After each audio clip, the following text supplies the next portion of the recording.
5, which I'm calling Identifying Shadow. So this is going to be a remarkably short video because our work is pretty straightforward for this step. It's going to take you a few days to get through all 40 of your goals, as you're going to have to apply this exercise to each and every one of your goals individually. But it's the work that you do here that is going to make or break the achievement of your goals.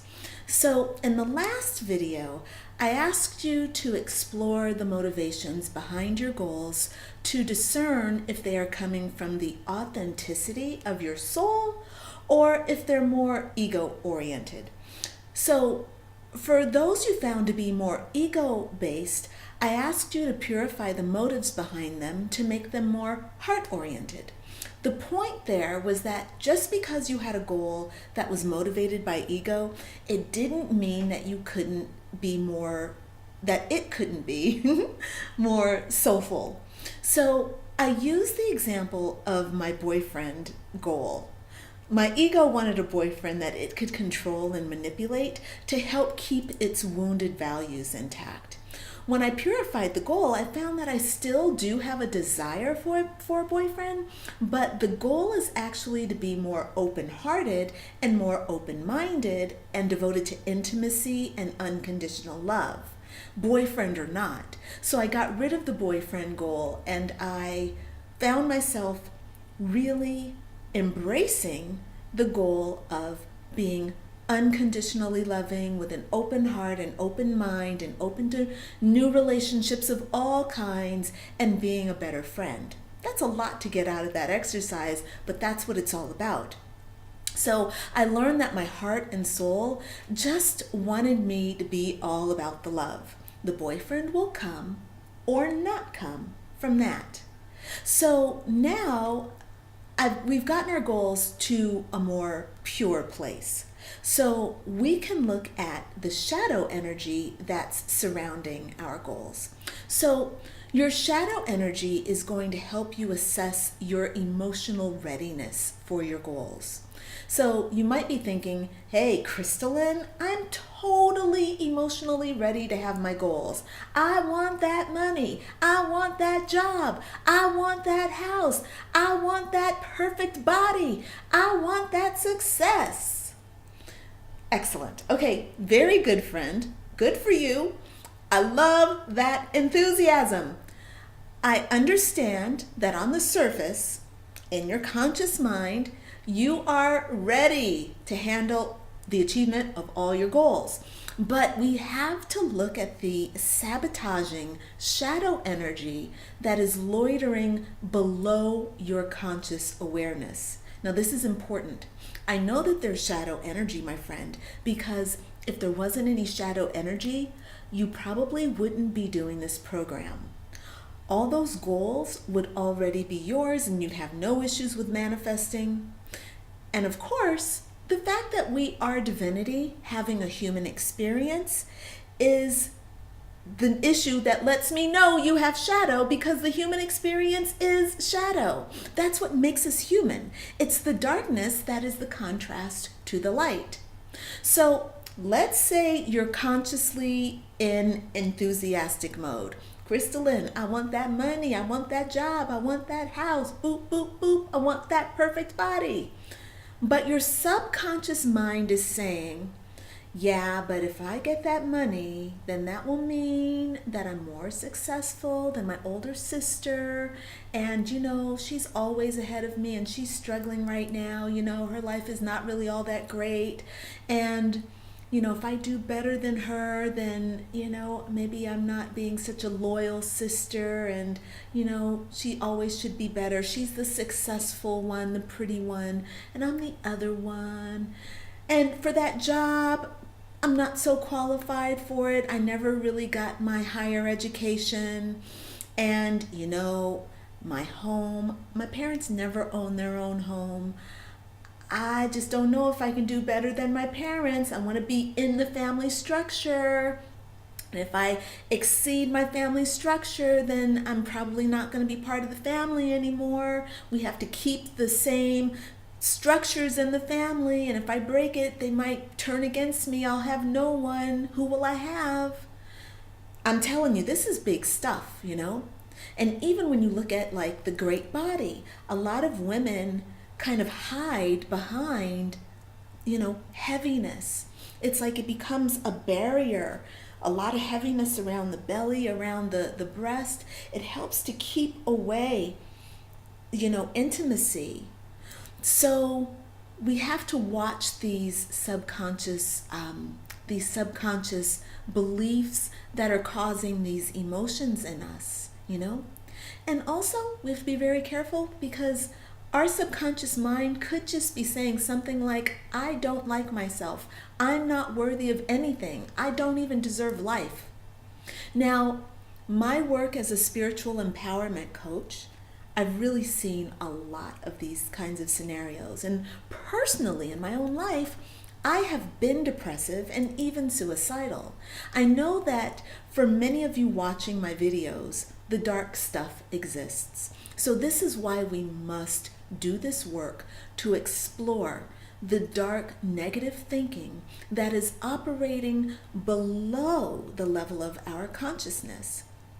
The thing is, my friend, many of my clients had no idea that they were harboring these dark subconscious emotions and beliefs, but they were experiencing the failures that resulted from them. I think that we become so accustomed to living with limiting beliefs that we don't even recognize that they are a part of our psyche. We just kind of accept things without questioning them enough. We're very accustomed to stuffing down our negative beliefs and denying our emotions, and we do it so quickly that we don't even recognize it when it's happening. How many times have you been slighted by someone at home or at work, and you bit back your response and your tears, or you just sucked it up? Probably lots. We don't live in a society that lets us truly express our feelings without consequences that seem really significant. We just can't be authentic.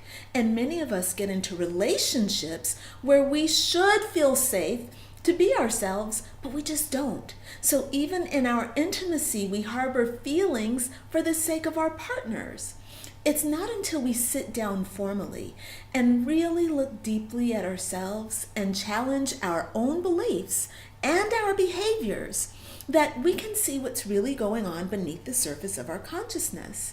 So over the next few days, you're going to assess your emotional readiness for your goals by looking at your negative emotions, your negative feelings, and your negative beliefs. Now, as you've picked up from our previous work, your emotional reaction to your goal is really, really powerful. Your emotions are highly magnetic, and they are going to call more of themselves to you. You've seen in the conscious co-creation part of the daily practice that your mind has the power to affect positive emotions in your body, and these positive emotions call in more positive emotions, and the universe shapes itself to deliver you more of your strongest vibration. You've also experienced having fearful thoughts and noticed how your body responds to that fear, creating a sense of panic and anxiety that you can feel in your physical body. Our job is to become aware of all the sneaky negative emotions and the negative thought patterns that are affecting our ability to manifest our goals. So to do this, you're going to look at each one of your goals, and you're going to write down any doubts, worries, fears, or limitations you feel around each of them. It's that simple. You're going to do this in your journal. This is the first step in doing shadow work. So let me tell you a little bit about shadow. So the term shadow comes from Carl Jung, who described it as the dark part of our personality. So shadow is that part of yourself that is separated from the light. And here's a quote from Carl Jung's book, Psychology and Religion.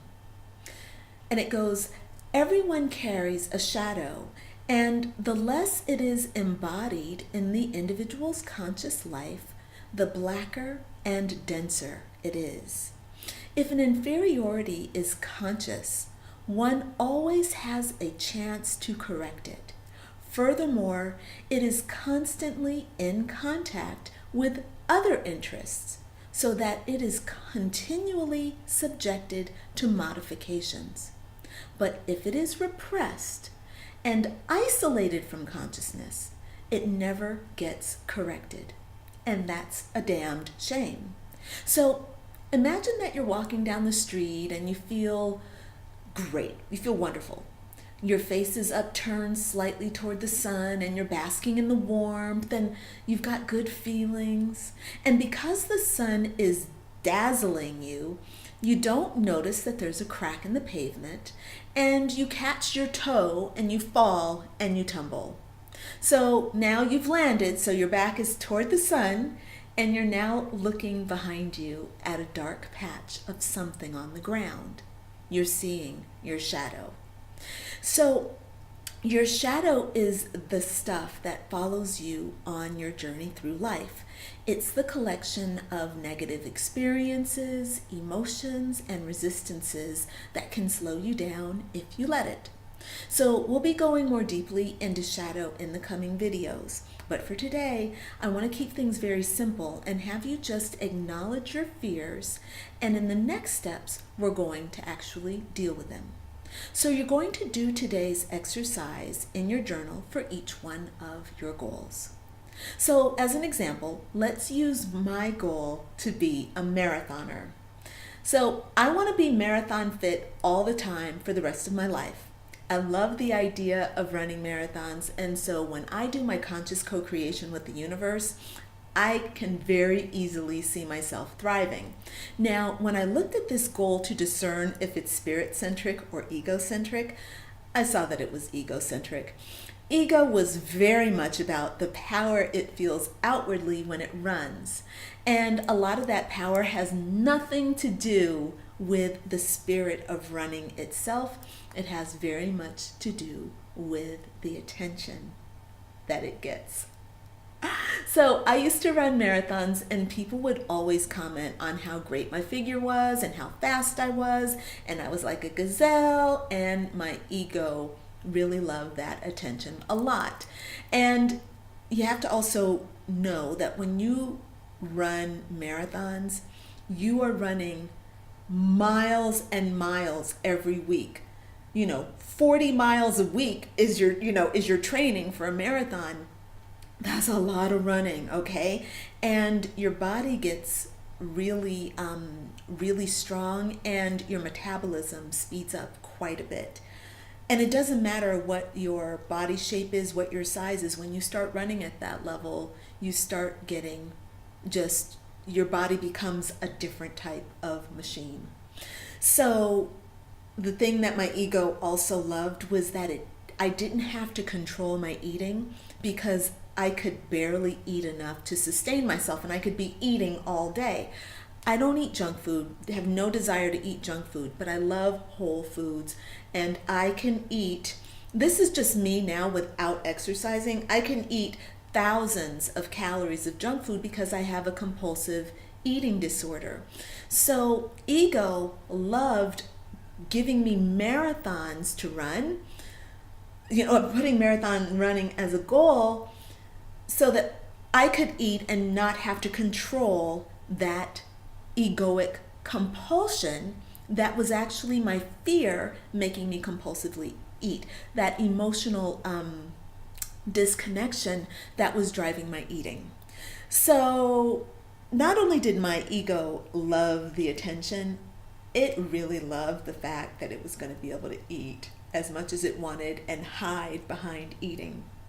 So ego would be the biggest hindrance around me becoming a marathoner, because I found that with each of my training sessions and preparations for becoming this marathoner, I would have to deal with ego wanting me to be as fast as I was 5 years ago, even though I'm 20 pounds heavier, I'm 5 years older, and I'm totally untrained. I'm a 47-year-old woman. I'm not like 20 any longer. I'm not going to just pop up and go out and knock out 10, 15 miles. I'm not going to get there that quickly. So yeah, this goal is super egocentric. So in working with my motivations to elevate the goal, I found that what my soul really wants is for me to run and exercise naturally, and to let running serve my sense of playfulness and fun. Sure, physical fitness is an absolute natural byproduct of a healthy spirit that takes care of its body temple. But my karma is such that I have some real healing and repair work to do around my need for attention and feeling powerful, needing other people to help me feel powerful, and the way I let ego run my life. So running stays on my list of goals, but for now, instead of just running marathons, my goal actually reads, I desire to run in a way that is healthy and fun for my soul.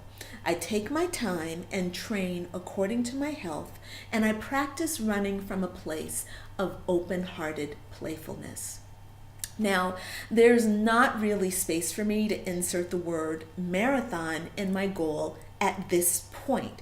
It doesn't mean that I won't be able to do this in the future, but for now, in the present moment, I'm just not able to focus on marathons with a sense of openness and self-love. And that's the most important thing for me. Every time I think about marathons, I get panicky, I get nervous. So I have removed that from my goals and replaced it with the one I just told you. For me, this says my consciousness is willing to forego egoic needs, and that I trust the universe to provide me with joyful running, and that's what I want. This tells me also that my running is based on my heart. This feels really, really good to me. And honestly, if anything feels this good, like it's right, So it's good to have the pressure off, and I can don't have to go out and run in the snow tomorrow. I don't have to, because I don't have that kind of pressure on myself, and that feels good. Instead, I'll go to the gym and do some cycling, or maybe I'll run on the treadmill, and I'll just let myself enjoy it, yeah? So now I'm going to look at my emotional blockages, fears, and doubts around my current updated goal. So when I tune into the new goal, the shadow energy that I feel is pretty much about fear of actually going outside and even being able to run a mile. So look, I have lots of fears around running right now. And I have fears around the weather. It's winter here where I am. I'm in Zagreb, Croatia. It's snowy, but it's that kind of snow that turns to ice, often, yeah? That's where we are right now. And in my lifetime, I've had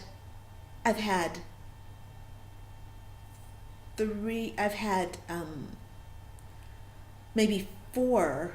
It's either 3 or 4. I think there might be 4 times when I've fallen and hurt my head to a degree that it's been dangerous. Always. No, well, okay, this is so interesting. The first time it happened in my awareness, I was maybe 5 years old, and I was outside, and I was running, and I was in a driveway on a hill, and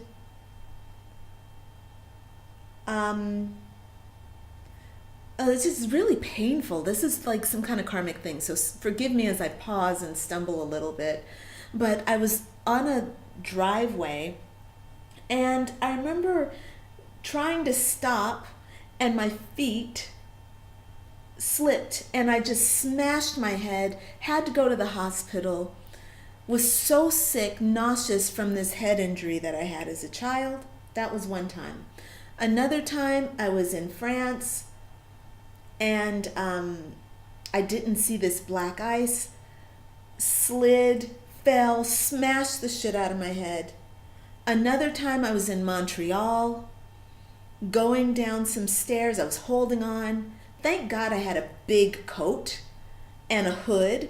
But I still, even with all that extra padding, I slid down these stairs, smashed my head, and practically blacked out. Suffered, like concussions every time this fucking happened. So all this kind of emotional stuff is surrounding me with running, being here in Zagreb, and going out and falling and hurting myself again. It's a really big emotional deal inside myself. And of course there's a solution which says, well, don't go outside and run, but that's not really the solution. That is a band-aid to help get me through the next 3 months. Run on the treadmill, at the gym. That's fine, but I still have to confront the fear, because it's one thing to say sensibly, it is snowy and icy outside. You don't go outside and run in the ice. Okay? That's one thing, sensible and logical. It's another thing to say, I can't go outside and run on that. I will hurt myself. And to feel the panic inside and the fear and the withdrawal that goes along with fear. That's what has to be addressed. This is why, my friends, we have to be very, very careful about what's going on with us while we're working with our goals. And this is why I love working with goals. Goals give you something to shoot for. And in shooting for those things, it shows you what you're afraid of. And that's what this program is about, to show you how to make really great goals that are about your soul, but also how to achieve them, how to find your shadow, and to get yourself out of the way, to get that ego, I should say the egoic self, out of the way, so that you can let the creativity of your beautiful higher mind flow through you without the blockages of your fear. So that's what this is all about. And this is what I have to work through for each and every one, well, for that particular goal, but I have to work through it for every single goal, right? And this is what you're going to do, okay? So I have to kind of get through all these images and visions of me falling and hurting myself. And then of course, I also have my experience of having, been running and really suffering in my runs just because my ego has been so angry and just mad about running for so many different things. It's like, it's not even fun to run because I'm constantly having to navigate my own negative emotions while I'm running. So for me, it's like I'm running in hell, and the fear in me says that I cannot overcome it. So that's what's going on in my head. And this is what I have to write about in my journal. Okay, so that's it. That's all you have to do for the next phase of our work together. Just for each of your goals, write down your fears, your issues, your doubts, your resistances, your anger, whatever negative feelings you have, put it out on paper. All right. And then in 4 days, I'll be back with you to give you the next phase of the exercises so that we can get really, really clear. Okay. I want you to keep up your daily practice, keep working on refining your goals. And this is goal writing exercise number 6. Okay. So enjoy it, my friend. And by the way, I have included a bonus video for you on the Home Fun page. It's like a 30-second video of a little girl who spots her shadow, and she is not happy about it. She gets really terrified. And when I saw that video, it really struck my heart, and I totally started crying because I felt her pain. She was horrified. She could not get rid of her shadow. And sometimes that's how I feel. All right. So thank you very much for watching, and I will be back with you in another 3 or 4 days for the next video, and best wishes on your journey. All right. Bye for now, friends.